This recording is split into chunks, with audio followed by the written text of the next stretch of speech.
Welcome to Private Stories, where people discover who they really are. I never imagined I would end up pouring my life onto an anonymous forum, trying to understand how everything I trusted could collapse so completely. For more than 2 decades, I believed my marriage was solid. Not perfect, not a fairy tale, but steady like a house built on bedrock. We argued sometimes, went through cold stretches, worried about money, work, parenting, all the ordinary storms couples face. Through it all, I thought we were a team. I never once suspected she would be the one to tear the foundation apart. Her name is Nicole. She used to walk into a room and people would instinctively turn toward her, drawn by her confidence, her quick smile, the way her dark hair framed her face and caught the light. Lately, that glow had faded. Not vanished completely, but hardened like something sharp had replaced something warm. At first, I blamed stress. Nicole had just landed a major promotion at a consulting firm in Chicago, the kind of position she had chased for years.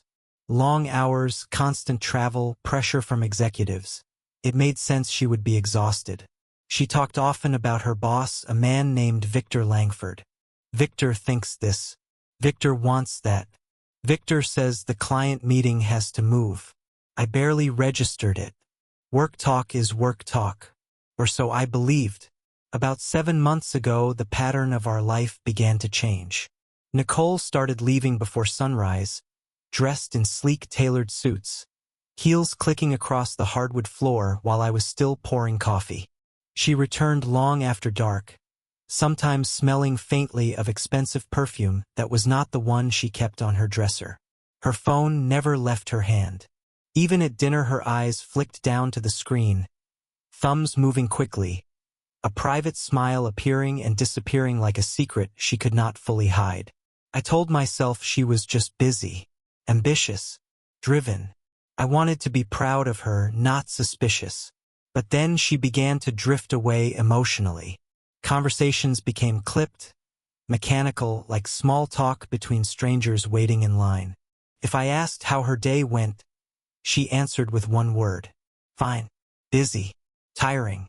When I tried to hug her, she stiffened slightly before returning the gesture. Intimacy disappeared altogether. Too tired. Early meeting tomorrow. Headache. Excuses stacked up like bricks, building a wall between us. At night, I lay awake staring at the ceiling, a heavy unease spreading through my chest, the kind you cannot explain but cannot ignore. Something was wrong. I just did not want to name it. 2 weeks ago, everything shattered. Our daughter Lily was getting married. She is 26, bright, compassionate, with her mother's dark eyes and my stubborn streak. Her wedding was supposed to be the happiest milestone of our lives, a celebration of the family we had built together. Instead, it became the stage where our illusion collapsed. The day before the ceremony, I went into the attic to search for an old music box Lily loved as a child. Dust floated through the air as I opened box after box filled with forgotten fragments of our past, school drawings, holiday decorations, photo albums. That was when I found Nicole's old tablet. I had not seen it in years. Out of curiosity, I pressed the power button. The screen flickered to life. What I discovered on that device would divide my life into before and after. Her email account was still connected. At first I saw nothing unusual: newsletters, work updates, travel confirmations. Then a thread caught my eye. Victor Langford. There were dozens of messages. The earliest ones were strictly professional. Schedules, reports, meeting notes. As I scrolled further, the tone shifted. Formal lines softened into personal remarks. Personal remarks turned into jokes. Jokes into flirtation. My pulse began to pound in my ears. Then I saw the photos. Not explicit, nothing that would get someone arrested, but far too intimate for a married woman sending them to her boss. A mirror selfie in a hotel bathroom, her dark hair falling over one shoulder, wearing a silk dress I had never seen. Another taken in low light, her lips parted slightly, eyes looking straight into the camera with an expression I remembered from the early years of our relationship. My hands started shaking. I kept scrolling even though part of me wanted to throw the tablet across the room. Then I found a reservation confirmation. Luxury hotel. 2 guests. Single king suite. The date matched one of Nicole's so-called business trips to New York. Everything snapped into place with brutal clarity. She had not been working late. She had been with him. That evening after Lily left to stay with her fiancé before the wedding, I waited in the kitchen. When Nicole walked in, still in her tailored suit, she looked surprised to see me sitting in the dark. I turned on the light and placed the tablet on the counter. Care to explain this? Her face drained of color instantly. For a moment she looked like someone who had forgotten how to breathe. Where did you get that? Her voice was thin, almost fragile. That is not important. What matters is why my wife has been sneaking around with another man. She shook her head quickly. It is not what you think. Victor is just a mentor. A mentor. The word exploded out of me. Mentors do not book hotel suites with their employees. Do you really believe I am that naive? Her composure collapsed. Tears spilled down her cheeks, smudging her mascara. It meant nothing. It was a mistake. I was lonely. It is over. Each sentence sounded smaller than the last. Over. I laughed. A harsh sound that did not feel like it came from me. How convenient for you. Does that erase the lies, the betrayal, the months of deception? She reached toward me, but I stepped back. I could not stand the idea of her touching me. Please. Her voice broke. Do not destroy everything tonight. Lily's wedding is tomorrow. Can we just get through that first? The request stunned me more than the affair itself. She wanted me to smile for photos, walk our daughter down the aisle, pretend nothing had happened, as if reality could be postponed like a meeting. I closed my eyes, fighting the surge of rage that threatened to consume me. Fine. The word came out cold and flat. For Lily. But do not mistake this for forgiveness. That night's sleep never came. I lay in the guest room replaying every moment of the past year, searching for clues I had missed, signs I had ignored. How long had she been lying to me? How many times had she kissed me goodnight after being with him? Morning arrived like a punishment. Nicole moved through the house as if nothing had happened, humming softly while applying makeup, slipping into an elegant cream-colored dress that made her look flawless, untouchable. Watching her perform normalcy felt surreal. At the ceremony, I focused entirely on Lily. She looked radiant in her gown, eyes shining with hope, unaware that the marriage she had grown up believing in was already in ruins. I envied her innocence. The reception was held in a grand ballroom overlooking the lake, chandeliers scattering warm light across the dance floor. Guests laughed, glasses clinked, music filled the air. Nicole drank more wine than usual. Her laughter grew louder, slightly forced. I could see tension simmering beneath the surface. Then came the moment that changed everything. She stood to give a toast. Glass raised, smile trembling. I just want to say how proud I am of Lily. Her voice quivered. Marriage is not always easy. There are mistakes, misunderstandings, moments when you lose your way. The room quieted. People leaned in, expecting sentimental wisdom. But her eyes were not on Lily. They were on me. Love means forgiveness. Love means choosing each other again even after you fall. The words hung in the air like a confession disguised as advice. I felt heat rising in my chest, my heartbeat pounding so hard it drowned out the music. She was not speaking to our daughter. She was pleading with me in front of everyone, turning a wedding toast into a public absolution request. I pushed back my chair and stood. Without a word, I walked out. Behind me, I heard murmurs, confused whispers, the faint clink of glass still in her hand. Outside, the night air was cold enough to sting. I leaned against the stone wall of the building, breathing hard, trying to steady myself.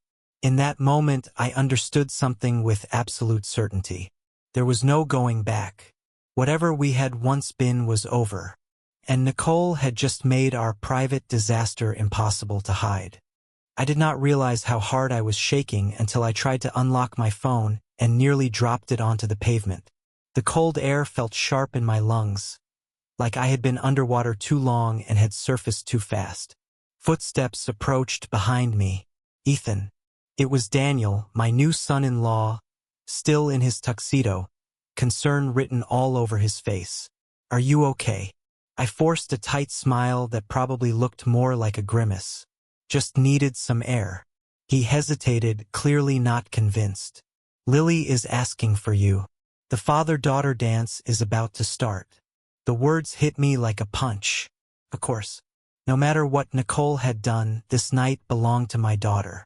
I straightened my jacket, wiped my face, and nodded. I will be there. Walking back into the ballroom felt like stepping onto a stage where everyone knew their lines except me. Conversations softened as I passed. I followed. Some curious, some sympathetic, some pretending not to notice. Nicole sat at the head table, posture perfectly composed, a polite smile fixed in place. But I knew her too well. Her fingers were gripping the stem of her wine glass too tightly. The performance was cracking. Lily hurried toward me, relief flooding her face. There you are. She wrapped her arms around me, her perfume light and floral, her hair pinned up with tiny pearls. For a moment everything else faded. You ready, Dad? I swallowed hard. Always. The music began, slow and tender. We stepped onto the dance floor. Her hand rested in mine, warm and steady. You look beautiful, kiddo. She smiled, eyes shining. I learned from the best. My chest tightened. If only she knew. We swayed gently, the world shrinking to just the two of us. For those few minutes I let myself forget. No betrayal, no lies, no Victor Langford. Just my daughter, laughing softly as she accidentally stepped on my shoe. Sorry. You used to stand on my feet on purpose, I reminded her.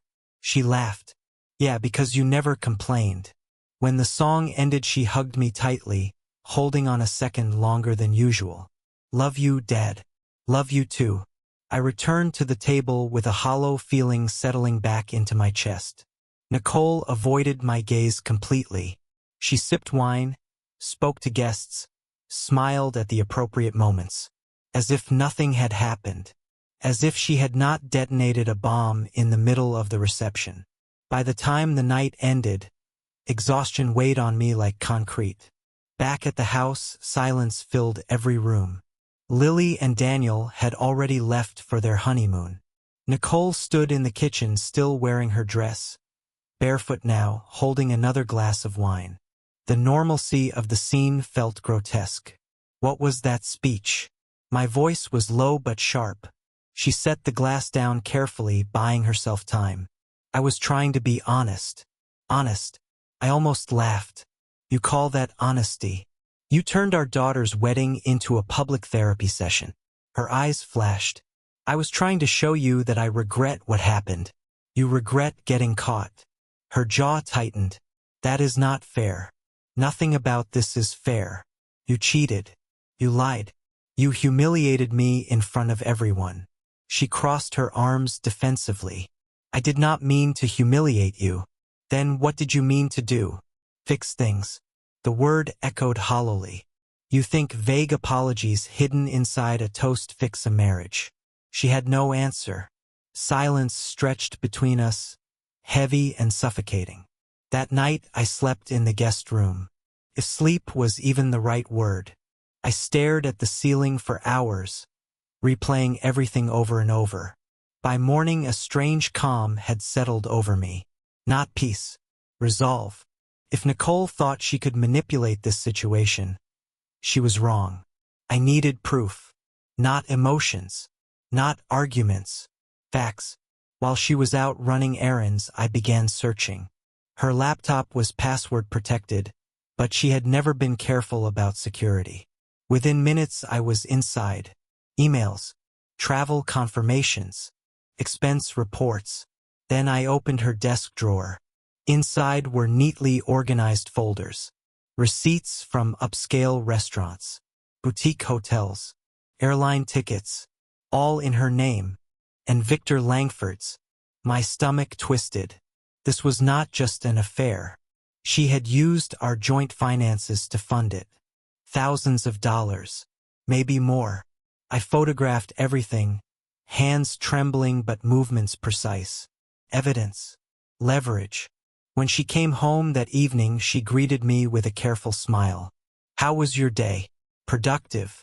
My tone was neutral, unreadable. We should talk soon. Her hand froze on the wine bottle. About what? I did not answer. I simply walked away, let her sit with uncertainty for a change. The next morning she tried to play house, making pancakes, humming softly, wearing gray athletic leggings and an oversized sweater like she used to on quiet Sundays. But her hands shook slightly. The mask was slipping. I sat at the table and slid my phone toward her. Care to explain these? On the screen were photos of the receipts. Her face went pale. Where did you get those? Does it matter? You used our money for your secret life. How long did you think you could hide it? She opened her mouth, closed it again, eyes darting as if searching for an escape. It is not what you think. I let out a humorless laugh. It looks exactly like what I think. Luxury dinners, hotel suites, flights, while you told me you were working late. Her expression shifted, frustration bleeding through. You have been distant for years, Ethan. I felt invisible, and that justifies betrayal. You could have talked to me. Instead you chose him. Her eyes hardened. Do not act like you are perfect. You buried yourself in work. You stopped seeing me. I stood abruptly, fists clenched. Do not you dare turn this around on me. Everything I did was for this family. And this is how you repay me. She stormed out, slamming the door so hard the walls rattled. I sank back into the chair, chest heaving. Her lack of remorse was almost worse than the affair itself. She was not sorry, only cornered. The rest of the day passed in tense silence. That evening she finally appeared in the doorway of the living room, hair messy, eyes red from crying or lack of sleep. So what is your plan? Her voice was sharp. You going to destroy our family? I set my phone aside and met her gaze. What I want is accountability. Her laugh was cold. You think this is all on me? Yes. You made the choice. You crossed the line. She shook her head slowly. Fine. Play the victim. But you are not as innocent as you think. I did not respond. There was no point. The next morning I contacted a lawyer. Her name was Laura Bennett, recommended by a colleague who described her as relentless and brutally efficient. In her office I laid everything out. The affair, the financial misuse, the evidence. She listened without interrupting, taking notes with quick, precise strokes. You have a strong case. Her tone was calm, professional. If she contests this, she will not win. I do not want a drawn-out war. I just want protection. Then we start with legal separation and a postnuptial agreement. It will secure your assets and prevent further financial damage. I nodded. Do it. When I returned home, Nicole was waiting at the kitchen table. Where were you? None of your business. I walked past her toward the stairs. Ethan, wait. Her voice softened, almost pleading. We need to talk. About what? About us. I turned, unable to stop the bitter laugh. There is no us anymore. Her eyes narrowed. So you are throwing away 23 years. You already did that. Now I am just cleaning up the aftermath. That night, lying awake in the guest room, I realized something unexpected. I was not just angry. I was done. The days that followed felt like living inside a house where the walls had shifted just enough to make everything unfamiliar. Nicole moved through the rooms like a ghost, sometimes overly attentive, sometimes completely withdrawn. One moment she would cook elaborate dinners as if we were hosting guests. The next, she would lock herself in the bedroom for hours. Every interaction between us felt calculated, like two opponents circling each other across a chessboard. I knew she was waiting for me to soften, to apologize, to pretend none of this had happened. But that version of me no longer existed. When Laura sent over the postnuptial agreement, I printed it without hesitation. The thick stack of papers felt heavier than it should have. Not because of the weight of the pages, because of what they represented. An official acknowledgement that our marriage had become a legal battlefield. That evening I placed the folder on the dining table. Nicole noticed it immediately. She stared at it as if it might explode. "What is this?" Her voice was low, controlled. "A postnuptial agreement. It outlines financial boundaries going forward. If you are serious about fixing anything, you will sign it." Her lips curled into a bitter smile. "Fixing? Do you really believe this fixes anything?" "No. Protects me." Her chair scraped sharply against the floor as she stood. "So this is punishment. Control. You want to make me pay." I remained seated, meeting her glare evenly. "You already made me pay. This just ensures you cannot take anything else." Her eyes flashed with anger. "And if I refuse, then we go to court. And you will lose. I have the receipts, the emails, the hotel reservations, everything." For the first time, something new appeared beneath her fury. "Fear. You think you are the victim," she hissed.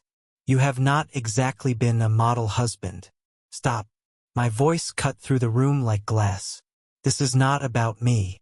It is about your choices." Her breathing grew uneven, fists clenched at her sides. For a second I thought she might throw something. Instead she turned and stormed upstairs, slamming the bedroom door so hard a picture frame rattled on the wall. The silence afterward felt hollow. I sat there for a long time staring at the folder, wondering if I had just crossed a point of no return. Then I realized we had crossed it long ago. The next day I met Laura again. She reviewed additional documents, nodding with approval. "This is airtight. If she refuses to sign, the court will side with you." "I am not bluffing."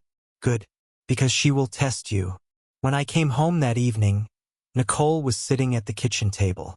No wine this time, just the folder in front of her. Her makeup was gone, eyes swollen, hair pulled back loosely. She looked smaller somehow. I read it, and my tone remained neutral. She studied my face as if searching for some trace of compassion. "I will sign." The words came out flat, but only because of Lily. She does not deserve to see her family implode. I nodded once. "Fair enough." She picked up the pen. Her hand trembled slightly as she signed her name. Each stroke of ink felt final. When she finished, she pushed the papers toward me without looking up. "There. You win." This is not about winning. But even as I said it, I knew neither of us believed that. Signing did not bring peace. It made the tension worse. The house felt colder, more hostile. Nicole stopped pretending to be affectionate. Her politeness became icy. Conversations reduced to logistics, bills, groceries, schedules. One morning as I drank coffee, she spoke without looking at me. "I hope you are satisfied." I set the mug down slowly. Satisfied is not the word. You got your document. Do not think this means you have won. This is about preventing further damage. She let out a sharp laugh. "You are the one destroying everything, dragging lawyers into our marriage, turning love into a business contract. Do not bring love into this." My voice rose despite my effort to stay calm. "You forfeited that argument." Her eyes narrowed. "Do not you dare pretend this is only my fault. You ignored me for years. I felt invisible. And instead of talking to me, you slept with your boss." She flinched but recovered quickly. "At least he noticed me." The words hit harder than I expected. A low, dangerous anger settled in my chest. You want honesty. Here it is. You did not want to be noticed. You wanted to be desired without consequences. Her lips parted, stunned into silence for a fraction of a second. Then her expression hardened.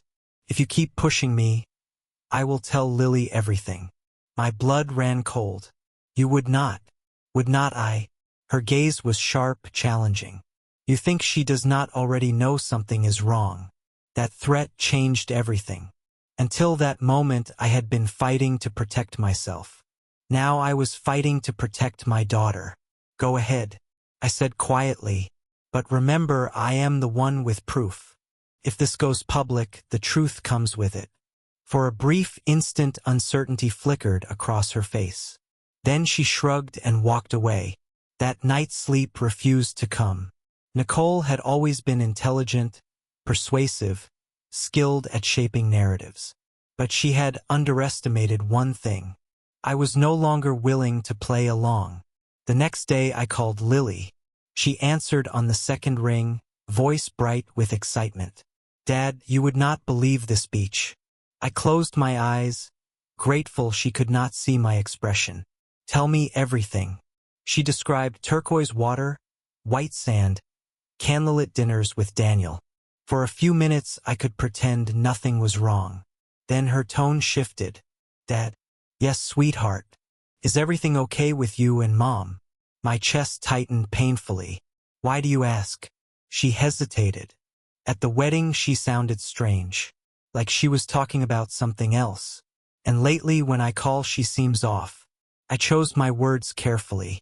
Your mom and I are dealing with some issues right now, but it will not affect you.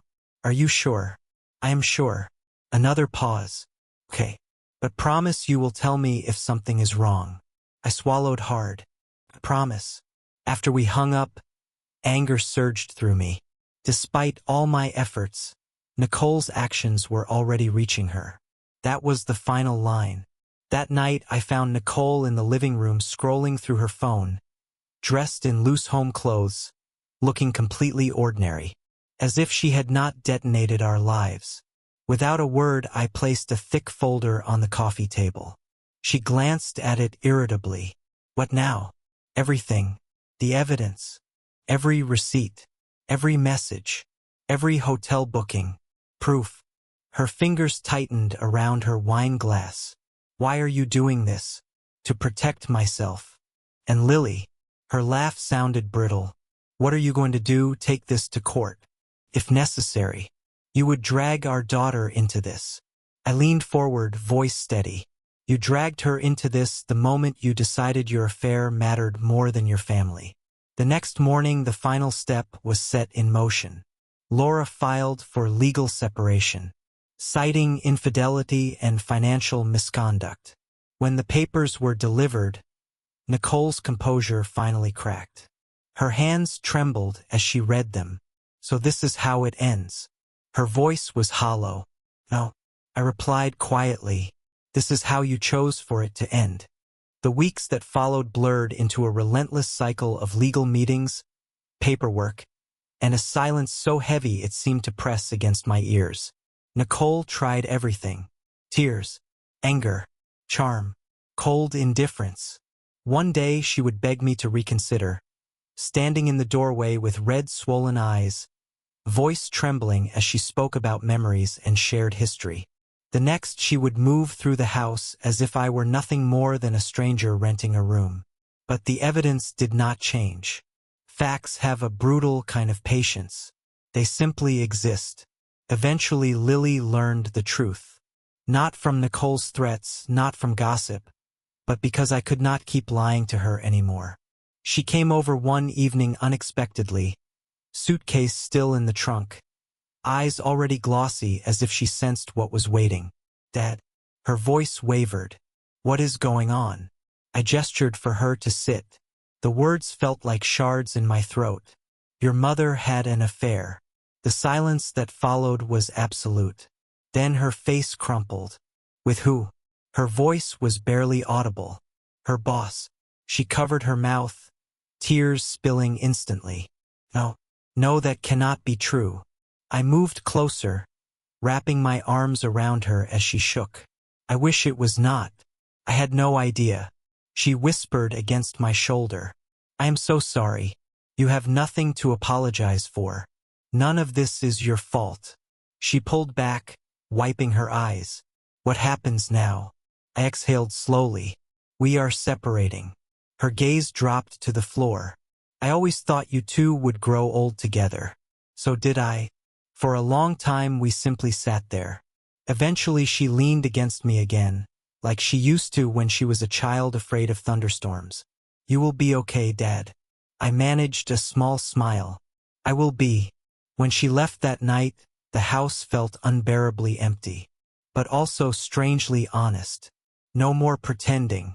Nicole's reaction to Lily knowing was explosive. You told her. Her voice shook with fury. You said you wanted to protect her. I did. From lies. She paced the kitchen like a trapped animal. You have turned her against me. You did that yourself. She stopped abruptly, eyes blazing. You think you are some hero, dragging me through court, destroying our family. Our family was destroyed the moment you chose someone else. Her shoulders sagged slightly, the fight draining for a moment. I did not mean for it to go this far, but it did. Legal proceedings moved quickly. The postnuptial agreement left her with little room to maneuver. Attempts to argue financial claims were dismissed one by one. In the end, she walked away with her personal belongings, her car, and a settlement far smaller than she had likely expected. The house remained mine. So did the savings. More importantly, so did my sense of self. The day she moved out was strangely quiet. No shouting. No dramatic final confrontation. Just cardboard boxes, the low hum of a rental truck, footsteps echoing through rooms that suddenly felt larger. She wore black slacks and a fitted jacket, hair perfectly styled, makeup flawless. Armor. When the last box was loaded, she stood in the doorway, looking around the house as if memorizing it. 23 years. She said softly, gone. You made that choice. She looked at me then, really looked, as if trying to find the man she once knew. For a moment something like regret flickered in her eyes. Take care of yourself, Ethan. You too. She nodded once, turned, and walked away. The sound of the car engine fading down the street felt like the closing of a chapter. I expected devastation. Instead, there was only a deep, quiet exhaustion. And underneath it, relief. That evening, I sat alone in the living room. No television, no music, just silence. But it was not the suffocating silence from before. Felt open, breathable. Weeks passed. Slowly, life began to reorganize itself. Lily visited often, sometimes bringing Daniel, filling the house with warmth again. We cooked together, laughed awkwardly at first, then genuinely. Little by little, the heaviness lifted. One evening, Lily squeezed my hand and said, "You seem lighter." I considered that. Maybe I was. Pain does not disappear. Settles, reshapes you. But it no longer controls every breath. I still thought about Nicole sometimes. Not with longing. More like remembering a storm that had passed, leaving debris but also clear skies. Trust, once broken, does not return in the same form. But something else can grow in its place. Strength, clarity, peace. Months later, I found myself sitting on the back porch at sunset, a cup of coffee cooling in my hands. The sky burned with orange and violet streaks, the air warm and still. For the first time in a long time, I felt calm. Not happy exactly, but steady.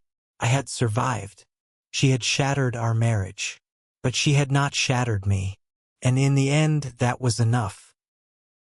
Thank you for watching this video to the end. Visit our channel for interesting and intriguing stories.